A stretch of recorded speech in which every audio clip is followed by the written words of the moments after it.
Al-wasaf dari segi etimologi, kata yang terdiri dari wawu, sod, dan fa, yang merupakan akar kata yang maknanya menghias sesuatu. Kemudian wasoftuhu, di sini ada kesalahan ya Kak, yang benar itu wasoftuhu bukan wasifatuhu. Wasoftuhu artinya asifuhu wasfan, saya melukiskannya dengan suatu lukisan.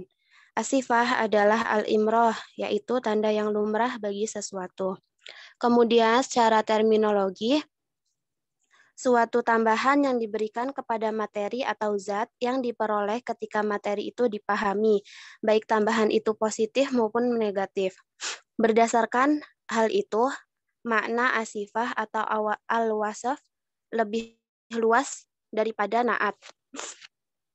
Kemudian kaidah pertama dari al-wasaf yaitu setiap sifat yang terdiri yang lebih jauh dari bangunan kata kerjanya lebih dalam maknanya. Sigha mubalaghah sebagai kata sifat tidak dibentuk dari kata kerja.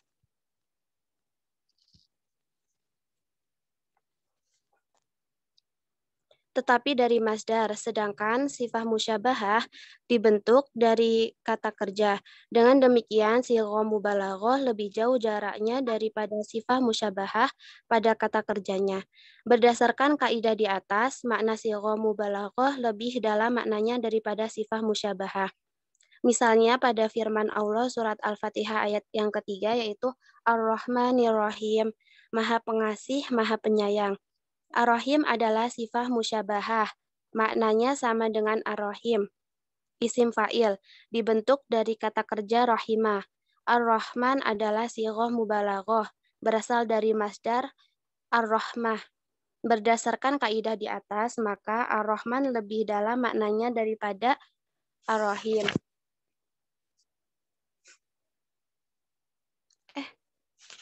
Salah ya?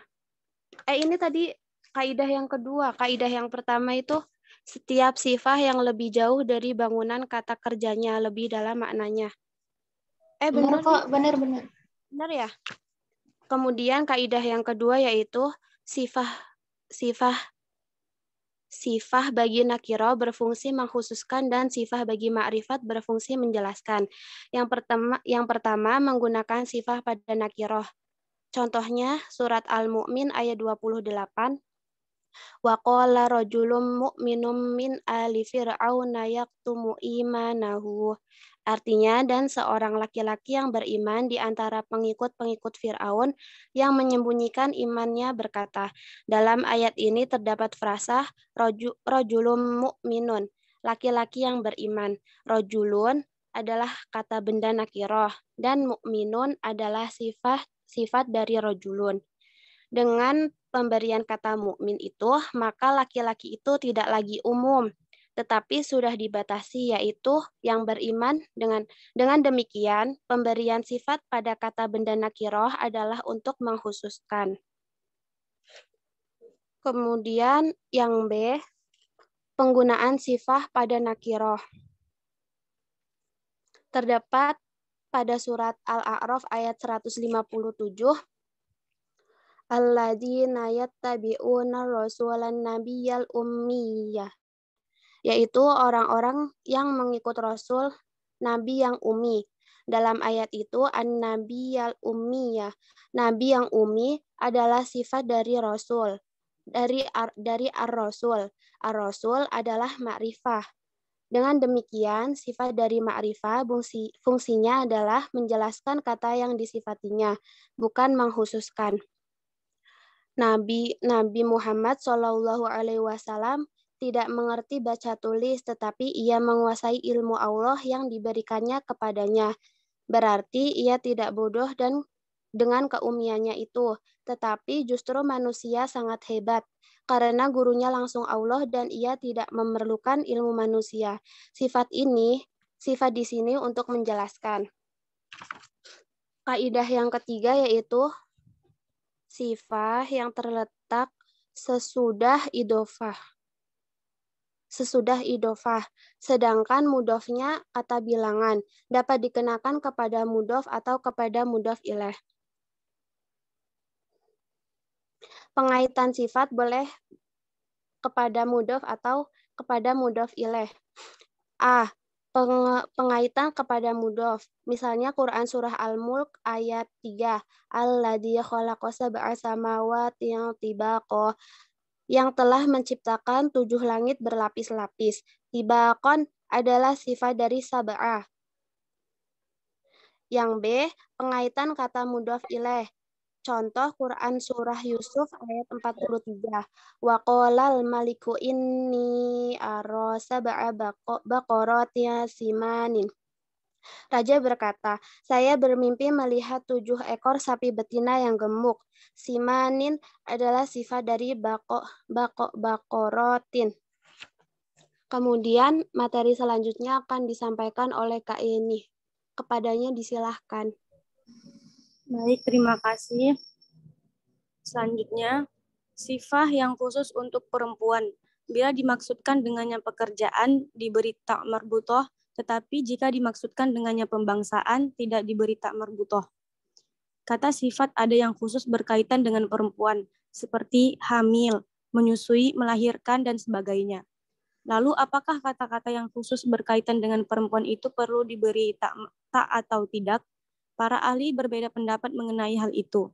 Yang benar adalah bahwa bila kata sifat yang khusus bagi perempuan itu diberi tak, sehingga maknanya adalah pekerjaan. Bila diberikan tak, maknanya adalah pembangsaan atau sifat. Misalnya Quran Surah Al-Hajj ayat 2. Yauma tarawunaha tadhalu kullun murdi'atin amma arda'at.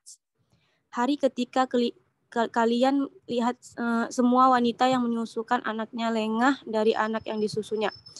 Kata murdi'ah adalah dalam ayat itu sifat dan memiliki tak marbutoh. Menurut Al-Shanqiti, dalam bahasa Arab jelas bahwa kata-kata sifat yang khusus untuk perempuan bila dimaksudkan dengannya pekerjaan diberi tak, dan bila dimaksud dengannya pembangsaan atau sifat yaitu meletakkan atau menisbahkan pekerjaan itu hanya kepadanya. Tidak diberi tak bila dikatakan hiya murdi. Itu artinya ia sedang dalam masa menyusukan anaknya. Tapi apabila dikatakan hiya murdi'ah, berarti sang ibu sedang menetekkan puting susu ke mulut bayi. Semua bentuk sifat musyabbahah yang bermakna isim fa'il, jika dimaksud dengannya peristiwa atau sesuatu yang berubah-ubah, maka ia dibentuk dengan pola fa'il. Dan jika tidak mengandung makna peristiwa dan perubahan, maka ia tetap pada pola asalnya. Isim fa'il adalah kata benda. Sifah musyabbahah adalah kata benda yang dibentuk dari kata kerjanya yang juga berarti pelaku. Dari kata kerja 3 huruf menurut acuan-acuan berikut. Fa'al, fi'il, fa'al, fa'ul, dan bila menunjukkan warna af'al dari kata kerja lebih 3 huruf, 3 bentukannya sama dengan bentukan isim fa'ilnya. Sebagaimana diketahui juga, sifat musyabbahah bila berasal dari 3 huruf sulasi, maknanya salah satu dari 2. Satu semakna fi'il mudhari' sedang terjadi. Contohnya, thahir al-qalbi, suci hatinya. Dha'iq al-sadr, sempit hatinya. Kondisi itu bisa berubah-ubah. Yang kedua, tidak semakna mudhari'.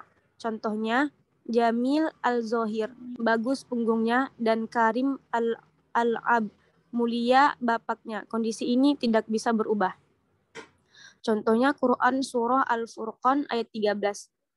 Wa idza ulqu minha makanan dayyiqan muqarranina da'au hunalika thuburan. Dan apabila mereka dilemparkan ke tempat yang sempit di neraka itu dengan dibelenggu, mereka di sana mengharapkan kebinasaan.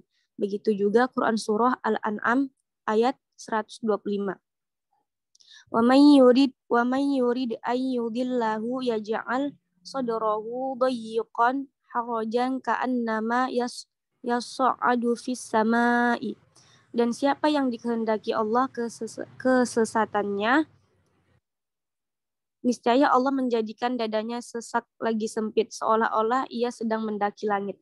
Kedua kata yang bergaris itu ungkapannya adalah dengan sifat musyabbahah atau maknanya tetap. Dalam ayat berikut ungkapannya dengan isim fa'il, maknanya berubah-ubah. Quran Surah Hud ayat 12. فَفَلَعَلَّكَ تَارِكٌ بَعْضَ مَا يُوحَى إِلَيْكَ ilaika wa dha'iqum bihi sadruk. Maka boleh jadi kamu hendak meninggalkan sebahagian dari apa yang diwahyukan kepadamu dan sempit dadamu karenanya. Sempitnya hati orang kafir menerima Nabi Muhammad dan kitab yang beliau bawa bermakna kata kerja dan bersifat temporal. Itu terkait dengan keluhan mereka sebagaimana disebutkan dalam ayat berikut. Laula unzila alaihi kanzun aw jaa ma'ahu malak. Mengapa tidak diturunkan kepadanya harta atau kekayaan atau datang malaikat bersamanya? Bila keluhan itu hilang, mereka tentu akan beriman dan kesempitan hati mereka akan hilang. Hal itu berbeda dengan dalam surah Al-Furqan dan surah Al-An'am di atas. Kesempitan neraka dan hati mereka yang sudah disesatkan Allah bukan peristiwa atau pekerjaan yang berubah-ubah, tetapi berlaku tetap.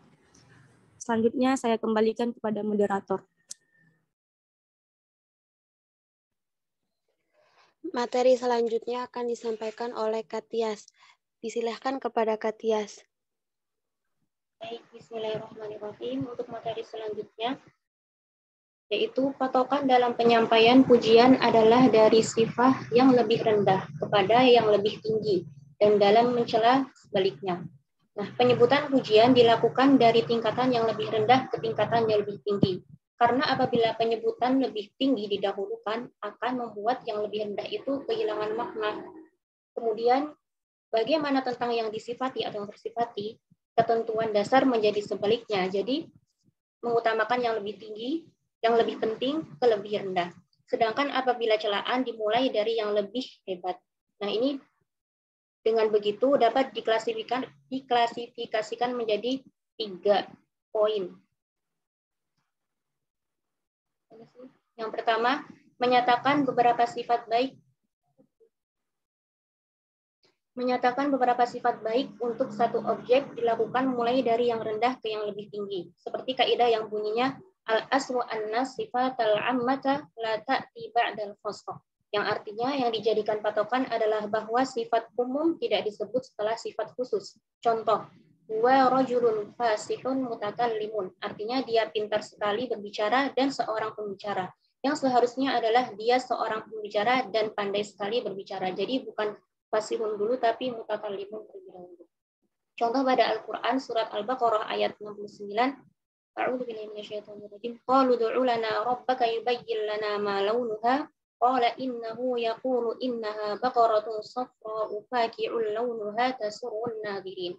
Yang artinya mereka berkata, mohonkanlah kepada Tuhanmu untuk kami agar dia menjelaskan kepada kami apa warnanya. Dia Musa menjawab, ya Allah berfirman bahwa sapi itu adalah sapi yang berwarna kuning tua, yang menyenangkan orang-orang yang memandangnya.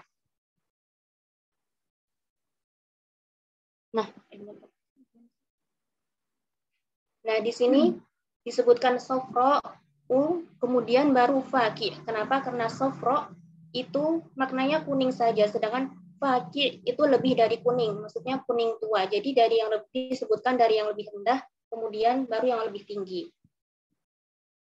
Kemudian yang kedua menyebutkan beberapa objek yang baik urutannya dimulai dari yang lebih tinggi. Ini contohnya di sini qomal amir wa naibuhu wa katibuhu, yang diartikan presiden, wakilnya dan sekretarisnya berdiri. Jadi diurutkan dari yang paling tinggi kemudian yang paling rendah. Contoh pada Al-Qur'an surat An-Nahl ayat 8, wal khayla wal bighala wal hamira litarkabuha wa zinah wa yakhluqu ma la ta'lamun. Dia telah menciptakan kuda, bagal dan keledai untuk kamu tunggangi dan menjadi perhiasan. Allah menciptakan apa yang tidak kamu ketahui. Kenapa kuda didahulukan? Karena secara zahir kuda itu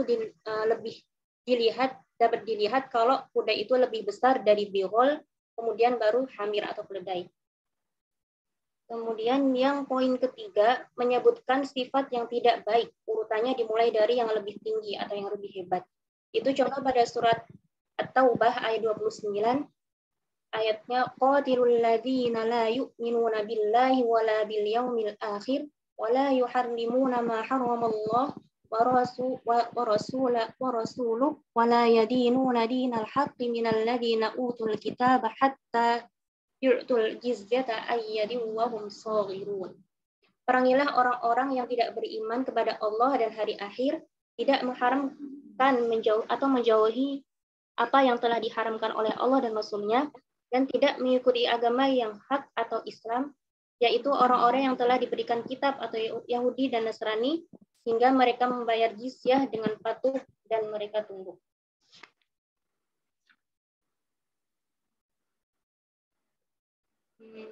Nah, dimulai dari pada ayat At-Taubah ayat 29 ini dimulai dari yang lebih tinggi keingkarannya, yaitu la yu'minun, kemudian baru la yuhaddimuna, kemudian yang terakhir la yadinuna. Kemudian kaidah selanjutnya, bila sifat menempati suatu tempat, hukum sifat itu kembali kepada tempat itu, dan nama untuk tempat itu diambil dari sifat tersebut. Masalah ini berkaitan dengan nama-nama dan sifat-sifat Allah. Mazhab Ahlus Sunnah berkeyakinan bahwa Allah memiliki sifat-sifat sempurna, dan sifat tersebut melekat pada zatnya. Mereka juga berkeyakinan bahwa nama-nama Allah adalah pecahan sifat-sifatnya, untuk membuktikan bahwa nama-nama Allah itu ada dan mempunyai sifat sekaligus. Itu sudah tertera dalam Al-Quran, yang dalilnya yang pertama itu Mahuwal Ghafurur Rahim, Yunus ayat 107, Maha Pengampun lagi Maha Penyayang. Kemudian dijelaskan lagi pada surat Al-Kahf ayat 58, Warabbukal Ghafurur Rahmah, Tuhanmu Maha Pengampun lagi Maha Penyayang. Lagi pemilik rahmat. Lagi pemilik rahmat. Nah, di sini nama Ar-Rahim itu adalah nama Allah. Kemudian dijelaskan kembali di surat Al-Kahfi ayat 58, Warabbukal Ghafurur Rahmah, bahwa Allah itu adalah Maha Pemilik Rahmat, yang merupakan berarti sifat Allah itu memang benar-benar ada, yaitu Dzur Rahmah, Maha Pemilik Rahmat. Kemudian yang ada contoh lain juga surat Al-Buruj ayat 12-16, Inna batasya rabbika lasyadid, innahu wa yubdi wa yu'id, wa huwal ghafurul wadud, dzul arsyil majid, fa'alul lima yurid. Nah, di ayat tersebut dari menegaskan bahwa di sini Allah itu mempunyai sifat-sifat yang banyak. Sedangkan Allah itu tetap esa, tetap satu. Jadi sifat-sifatnya ini hanya ditujukan kepada Allah, bukan Tuhan-Tuhan yang lain. Bukan berarti banyak sifat juga itu tuh disifatkan kepada Tuhan-Tuhan yang lain, tapi itu hanya disifatkan kepada Allah aja. Hanya satu yang disifati, yaitu Allah. Ayat di atas terdapat sifat-sifat yang banyak, namun hanya satu yang disifati. Baik, saya kira cukup. Saya serahkan ke moderator. Baiklah, untuk sesi selanjutnya yaitu sesi diskusi atau tanya jawab. Kepada kakak-kakak bagi yang ingin tanyakan, kami silahkan. Kami tampung 3 pertanyaan terlebih dahulu. Monggo, Kak. Saya ingin bertanya, Kak. Iya, Kak Ulfi, monggo. Di kaidah yang pertama tentang al-wasf itu yang setiap sifat yang lebih jauh dari bangunan kata kerjanya lebih dalam dalam maknanya. Contohnya itu Ar-Rahman dan Ar-Rahim. Di situ jelaskan kalau Ar-Rahman itu kan sifat sifat mubalaghah, sedangkan Ar-Rahim itu sifat musyabbahah, yang mana yang sifat mubalaghah itu jauh dari kata kerja kan. Jauh dari kata kerja, jaraknya jauh dari ini kata kerja, yang mana itu merupakan lebih dalam maknanya dari sifat musyabbah atau ar-rahim. Maksudnya lebih dalam maknanya itu seperti apa ya, Kak? Dari contoh ar-Rahman dan ar-Rahim itu. Kalau ar-Rahim kan itu maknanya ini ya, menunjukkan tetap gitu. Karena maknanya berubah-ubah. Karena itu apa ya? Dibentuk dari kata kerja. Sedangkan kalau mubalaghah itu tetap dan lebih dalam maknanya. Kalau dalam kata ar-Rahman sendiri itu seperti apa? Maksudnya ini ya, Kak. Aduh, suara aku terdengar nggak? Kedengaran, Kak. Jelas kok. Soalnya di sini pada nge-lag. Ya, ya itu. Terima kasih. Iya, Kak Ulfi. Ada yang ingin bertanya lagi?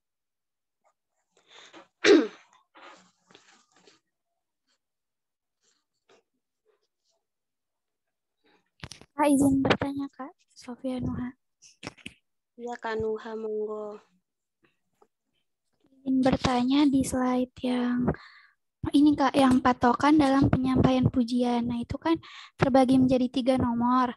Di nomor yang pertama sama kedua itu konteksnya itu tentang sifat baik. Nah, itu perbedaannya tuh apa ya, Kak?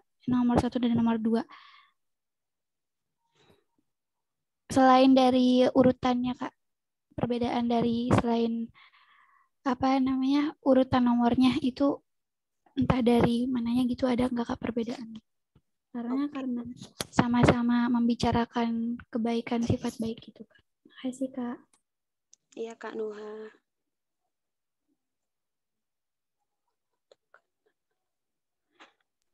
Satu Kak, pertanyaan. izin bertanya lagi, tapi ini bukan bertanya sih. Ingin dijelaskan lebih lanjut, bukan lebih lanjut, lebih secara garis besar kaidah yang ini. Sifah yang khusus untuk perempuan bila dimaksudkan dengannya pekerjaan diberi tak marbutoh. Tetapi jika dimaksudkan dengannya pembangsaan tidak diberi tak marbutoh. Itu bisa dijelaskan lagi nggak, Kak? Mohon maaf ya sebelumnya. Iya, kaidah keempat ya. Ya, masih belum paham kaidah itu.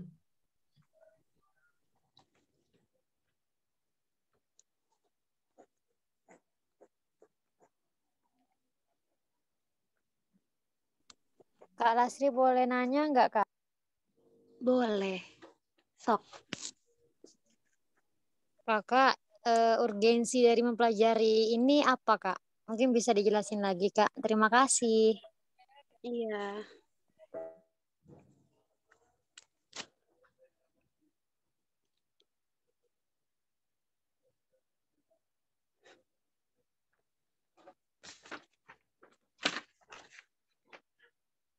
Mohon ditunggu ya, Kak. Kami diskusikan terlebih dahulu. Siap, Kak.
Bismillah, izin menjawab pertanyaan dari Nuha. Iya, Untuk sok, Kak. Ya. perbedaan antara penyebutan sifat-sifat baik dari suatu yang poin A dan B ya, Nuha ya. Iya, Kak. Nah, untuk yang A, itu kan misalnya kita ke contohnya ya, innaha baqaratun safra'u faqih. Nah, di situ safra'u faqih itu untuk mensifati satu objek aja, yaitu sapi. Tapi kalau yang nomor 2, yang B, itu menyebutkan beberapa objek, yaitu ada al-khayla wal bighala wal hamira. Nah, sifatnya itu sama-sama untuk litargabuha wa zinah, perhiasan untuk kendaraan kayak gitu loh.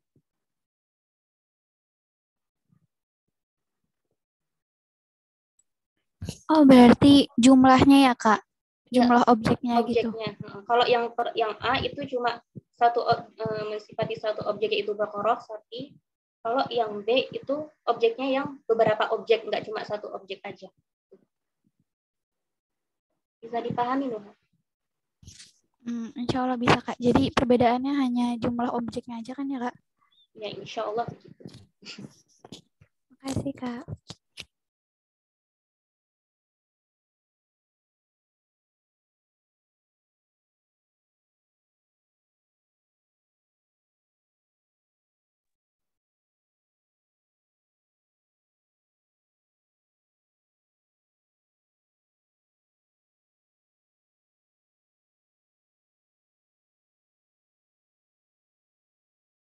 Ulfi, bisa diulang pertanyaannya yang tentang Ar-Rahman. Yang Ar-Rahman ya, Kak. Itu kan kaidahnya gini ya, Kak. Setiap sifat yang lebih jauh dari bangunan kata kerjanya lebih dalam maknanya. Contohnya Ar-Rahman dan Ar-Rahim. Ar-Rahman itu merupakan sighah mubalaghah sebagai kata sifat, tidak dibentuk dari kata kerja tetapi dari masdar, yang mana itu lebih dalam maknanya daripada kata Ar-Rahim yang merupakan sifat musyabbahah yang dibentuk dari kata kerja. Nah, iya, maksudnya seperti apa lebih dalam maknanya itu dalam makna kata Ar-Rahman sendiri seperti apa gitu, Kak? Atau itu kan Maha Pengasih dan Maha Penyayang gitu. Apakah ada makna yang lebih dalam tuh seperti apa gitu dari kata Ar-Rahman? Itu kan merupakan sighah mubalaghah ya, Kak ya? Ya, baik, Ulfi. Bentar ya.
Mencoba menjawab punya Ulfi ya.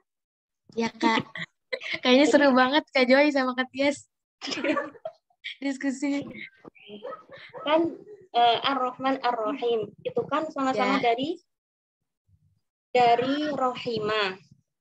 Iya. Terus habis itu sama-sama ulas asih lah. Terus habis itu, tapi untuk bentuk Ar-Rahman itu kan dari wazan fa'lanun. Kemudian Rohim itu fa'ilun. Dari wazan fa'ilun. Nah, fa'lanun sama fa'ilun itu sebenarnya sama-sama sighah mubalaghah. Tapi dari yang fa'lanun yang itu berupa masdar itu kan asyaddu mubalaghah min fa'ilun. Jadi wazan fa'lanun itu lebih mubalaghah daripada fa'ilun. Jadi fa'lanun kalau di maknanya maknanya itu menjadi lebih dalam daripada fa'ilun. Yang Ar-Rahman Ar-Rahim tadi. Berarti Ar-Rahman, Ulfi pernah dengar nggak yang biasanya tuh di tafsiran-tafsiran Ar-Rahman sama Ar-Rahim. Nah, Ar-Rahman itu karena Rahman mengikuti wazan fa'lanun, maka mempunyai arti yang penuh, sangat, atau banyak. Jadi itu kasih sayang Allah, rahmat Allah, itu mencangkup keseluruhan makhluk, maupun kafir, mau kafir atau mau yang beriman, itu semuanya Allah tuh memberikan rahmat kepada mereka semua.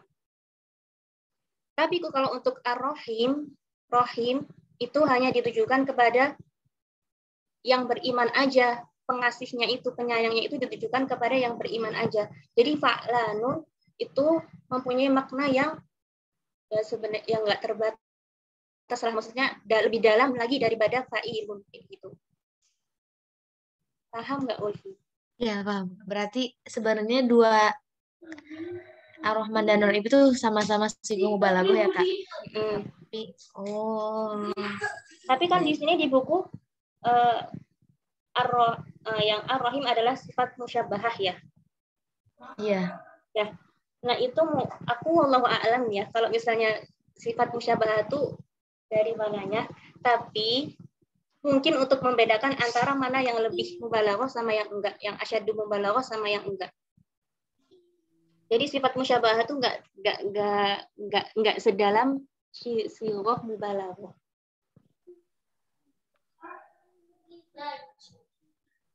Oh iya, Kak.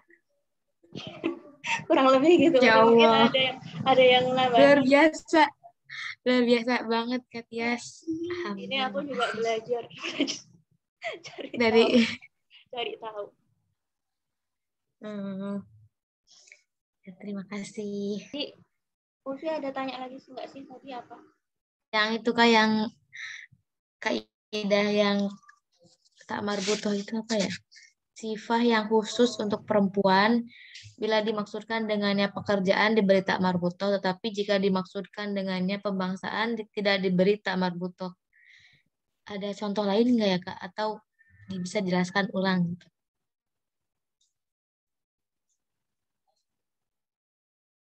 Mungkin dari Yani atau Saifi ada yang ingin menjawab?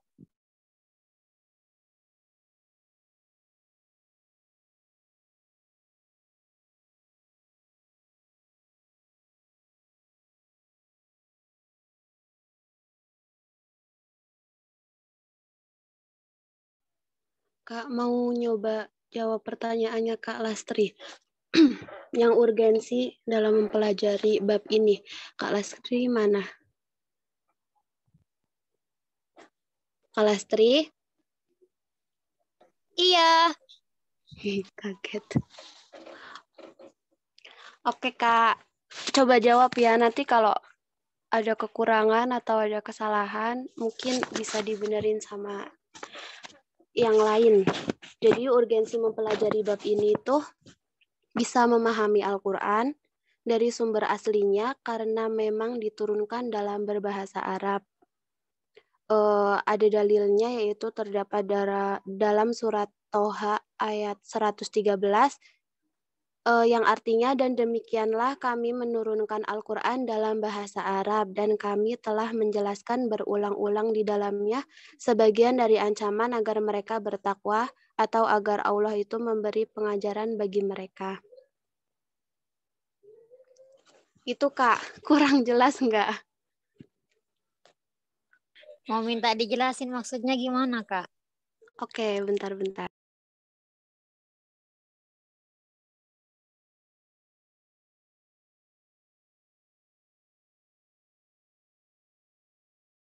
Kemarin aku. Kak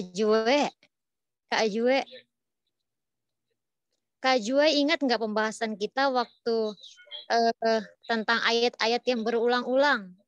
Ayat yang turun awal terus turun akhir itu yang pas kita UAS. Pak Koet tafsir semester sebelumnya itu ada kaitannya nggak Kak sama yang ini? Apa tuh? Pembahasan apa, Las? Kemarin pembahasan apa ya kita kelompok kita yang ada suaranya, Lastri. Itu Yang tiklor bukan Kak? Yang Halo Kak. Kak Joy itu Kak, kayaknya. Pada dasarnya ayat Al-Quran itu tidak berulang-ulang. Iya, kemarin itu kelompok kita Kak, yang waktu poin tafsir semester sebelumnya itu ada kaitannya nggak sih sama yang Itu ayat kita ini? asbabun nuzul nggak sih? Iya, tentang Kaidahnya asbabun. tentang asbabun nuzul. Iya, terus kan ada ayat-ayat yang berulang, terus tadi disinggung sama Kak Seipi ya. Nah, kalau itu tuh ini biar kita mengetahui ayat-ayat yang berulang-ulang gitu ya tadi ya. Nah, itu ada kaitannya nggak sih sama yang kemarin itu Kak? Sama-sama koya tafsir juga kan, soalnya mata kuliahnya mungkin ada penjelasan lanjutannya Kak. Emang yang kalau yang ini sifat yang berulang, maksud yang Saifi apa ya? Kurang paham deh.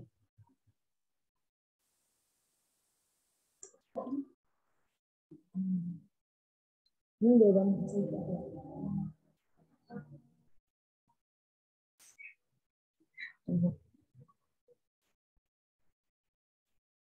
Mungkin Saifi boleh diulang emang gimana ya?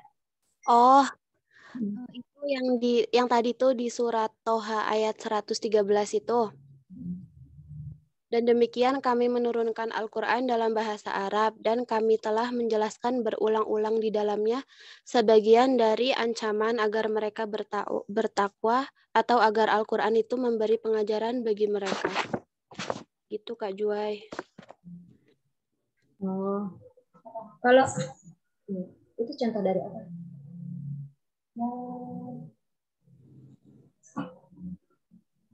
Itu kaidahnya yang mana ya kalau yang sekarang? Saifi. Yang sifat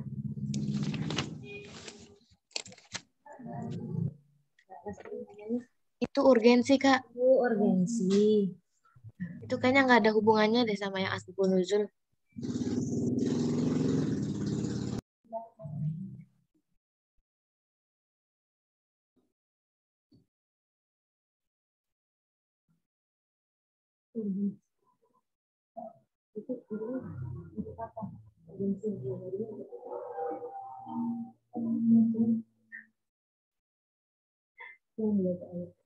Ya kayaknya sih nggak ada hubungannya sih. Kalau yang kemarin itu ngebahasnya maksudnya itu asbabun nuzul itu latikror tidak akan turun tidak terjadi dua kali untuk satu penurunan ayat gitu. Mas. Itu tentang kaidah asbabun nuzulnya, tentang hadisnya. Hadis-hadis menjelaskan tentang penyebab turun suatu ayat, bukan menjelaskan tentang, kalau ini kan tadi yang ayat yang dibaca itu kayak tentang penjelasan bahwasannya Allah menurunkan Al-Quran, itu ayatnya ada yang berulang-ulang, kan banyak kan yang kayak Fabi ayya alai rabbikum tukadziban itu banyak terulang gitu. Itu beda lagi. Kalau yang pas kemarin kita itu tentang asbab nuzulnya. Gitu sih. Insya Allah. Berarti nggak ada hubungan keterkaitan itu ya tentang kita kemarin. Iya, kayaknya. Tapi kalau untuk urgensi kenapa penting belajar sifat itu aku juga kurang paham ya. Oke, makasih Kak Jue, Kak Ulfia, sama Kak Saifi.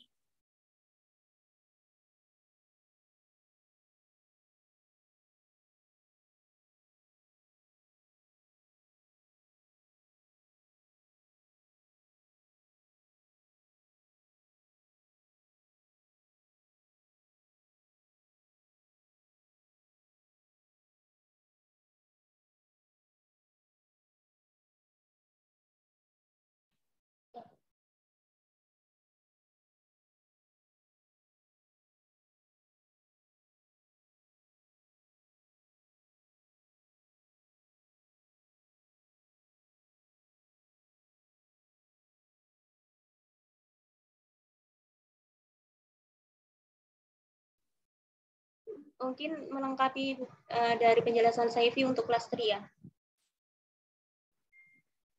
Mungkin salah satu urgensinya itu dengan mempelajari kaidah tafsir al-wasaf, kita dapat lebih memahami atau memahami makna ayat,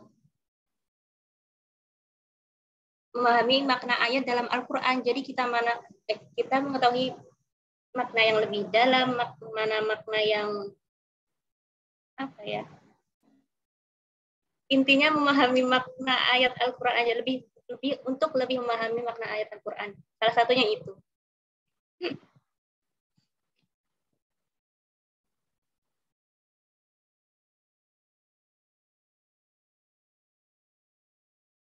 Gimana, Lastri?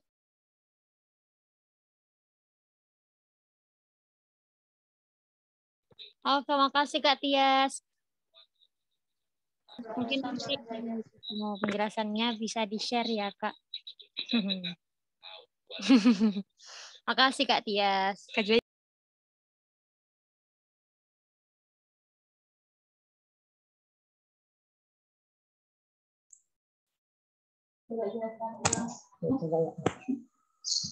Oke, aku mau nyoba jawab yang Ulfi yang tentang murdiah. Ya, Kak.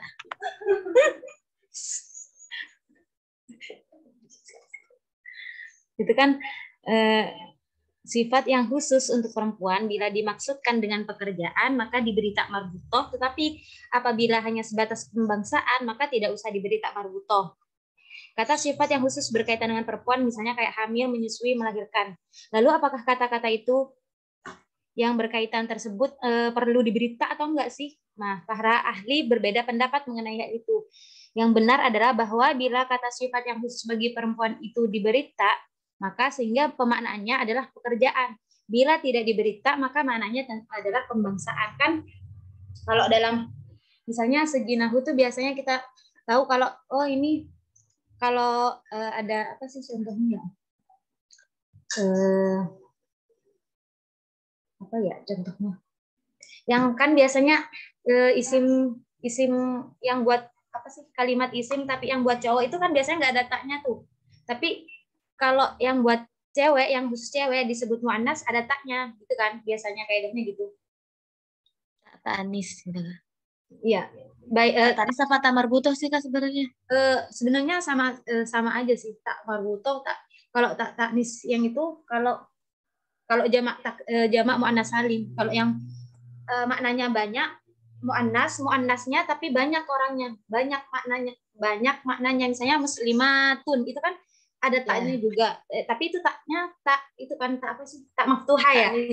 Itu muannas tapi maknanya banyak. Nah, kalau misalnya kayak contohnya muslimatun, berarti orang muslim perempuan dikasih tak tapi bukan tak apa? Bukan tak yang tapi taknya yang tak marbutoh. Jadi baik yang tak marbutoh maupun yang tak maftuhah sebenarnya itu menunjukkan perempuan gitu kayak muslimun. Oh, kalau perempuan berarti namanya apa? Muslimatun gitu kan. Itu perempuan. Nah, sekarang pertanyaannya gini. Nah, kalau semisal ada sifat-sifat yang emang khusus nih buat perempuan kayak misalnya kayak tadi ada hamil, menyusui itu kan kalau laki-laki nggak mungkin kan? Nggak mungkin menyusui. Kalau hamil mungkin Kak. Hamil mungkin gitu. Iya perutnya gendut. Hamil mungkin ya? Emang iya? Perutnya gendut Kak Juai. Buncit.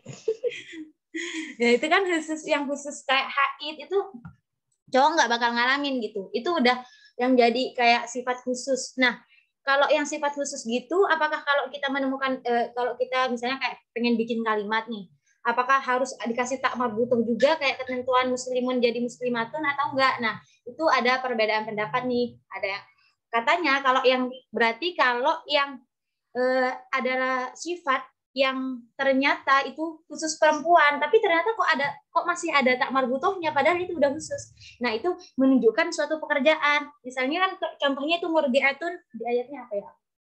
Ayatnya nggak tahu, berarti itu menunjukkan pekerjaannya dia sedang menyusui gitu loh. Kalau haidun itu kan sifat juga apa? Haid itu kalau haid enggak oke.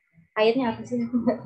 Gitu pokoknya dari halaman berarti itu hanya sebangsa pembangsaan kalau yang nggak pakai tak marbutoh. Kalau pakai tak marbutoh menunjukkan pekerjaan. Mohon maaf, jujur pembangsaan itu apa ya maksudnya Kak? Nah, kayak tadi kayak cuman sekedar sifat khusus aja gitu. Sifat khusus. Mis- Oh, bangsa perempuan, sifat khusus perempuan gitu. Bangsa perempuan kayak gitu. Misalnya Oh, bangsa Irak gitu kan biasanya kalau ulama-ulama yang populer akhirnya ada ad-Dimishki, bangsa Dimishki, maksudnya orang-orang Damaskus gitu. Itu namanya pembangsa.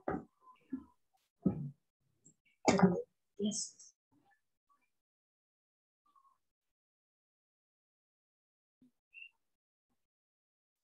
Kak Juai mau nanya. Kak Tias ya. Kak Tias mau nanya. Kalau yang di akhir itu kan kalau kalimat yang di akhirnya itu tak marboto itu berarti mutlak menunjukkan pekerjaan kepada perempuan ya. Nah, kalau yang di akhirnya tidak ada apa tak marbutoh itu ada kemungkinan bisa ditunjukkannya kepada laki-laki apa ya kepada laki-laki ada kemungkinan ada gak ke perempuan gitu? Nggak ada. Kalau yang sifat khusus perempuan, misalnya kayak contoh hamilun. Hamilun itu ayatnya apa ya? Aku nggak tahu. Pokoknya ada ayat ya hamilun kan, nggak hamilatun gitu.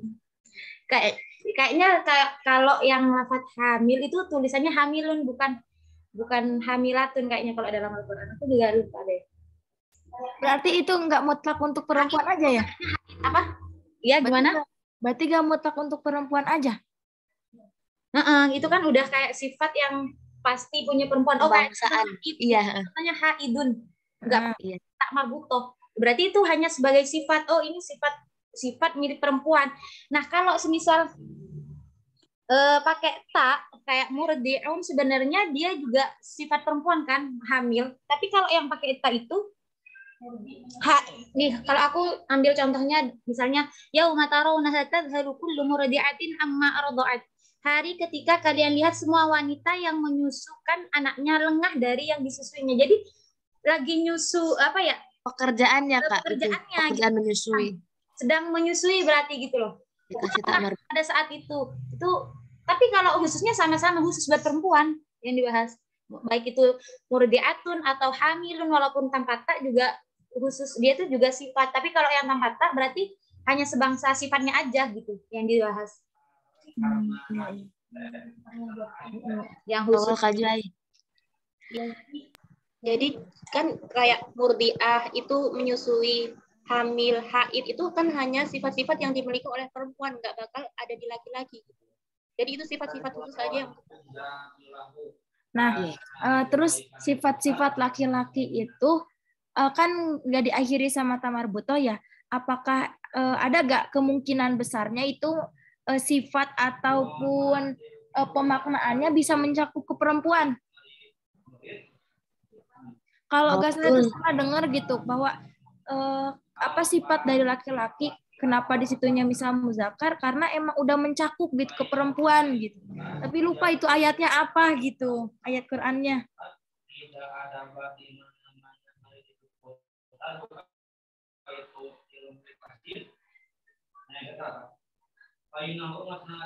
Jadi misalnya ada ayat yang tentang ada kata rojulunnya ya di dalam Al-Qur'an. Iya, rojul. Nah, terkadang rojulun itu di dalam ayat tersebut tidak hanya ditujukan kepada laki-laki, ya kan? Tapi juga kepada perempuan. Jadi mau termasuk laki-laki juga, mau perempuan juga termasuk di kata rojulun itu. Iya, iya. Berarti kena hukum gitu ya, jadi sama gitu, udah mencakup. Iya. Kalau yang perempuan belum tentu cowoknya itu bisa mencakup ke laki-laki bisa mencakup ke perempuan. Perempuan, iya. Aku nambahin dikit nih ya. Ini aku nemu ayat haid. Ayat haid itu yang dibahaskan wa yas'alunaka 'anil mahid qul huwa adzan ila akhirih.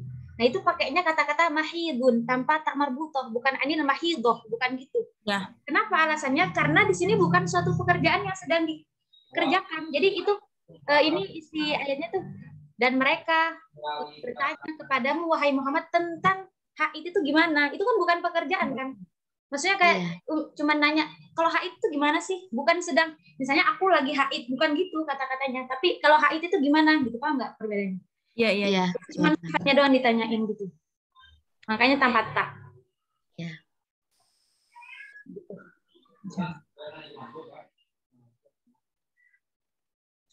Ya, Kak. Terima kasih teman-teman.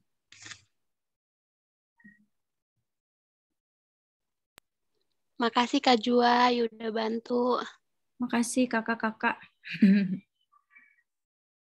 Ada pertanyaan yang belum dijawab? Udah semua ya, Saifi ya? Udah semua. Gimana Lastri? Mau kita Masuk kah? ada kayak